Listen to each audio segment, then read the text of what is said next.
What's up, guys? How are you doing? I hope you're great.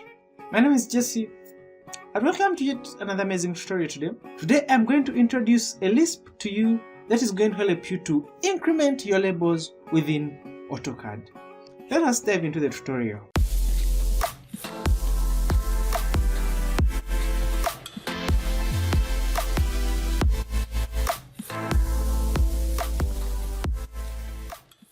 So the first thing you do is to import the AutoCAD Lisp. So you use AP means upload, and then you navigate to the folder where you have your AutoCAD Lisp.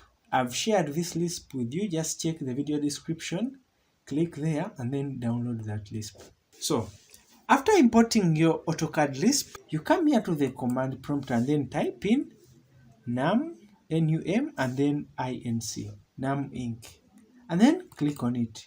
When you click on it, it will open a GUI as you see, and then this GUI is going to be used to set the parameters that you are going to use for your automatic labeling and increment. So the increment format, it depends on what you want to do. If you want to name your number P or point, you use this prefix, So me, I want to name mine BM. Okay, let me use point since they are not benchmarks. So point, and then the increment, I can increment by 1, 2, but let me increment by 1. And then the section to increment, I'll choose the middle.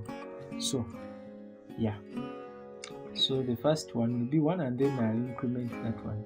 So I can enclose the text within a circle, but I don't want that. And then this text can be a text or an M text. And then I can choose it to be in any layer I want, And then the text style, I'll use standard. And then the text alignment, I'll leave it as default. And then I'll use a text height of 2.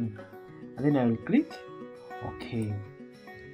When I click OK, are you seeing this P1? So I'll just have to put it where I want. So this will be P1. So this will be P2. This will be P3, this will be P4, this will be P5, this will be P6, 0.7, 0.8. This has been repeated, so I can shift this from here from 0.8 to here.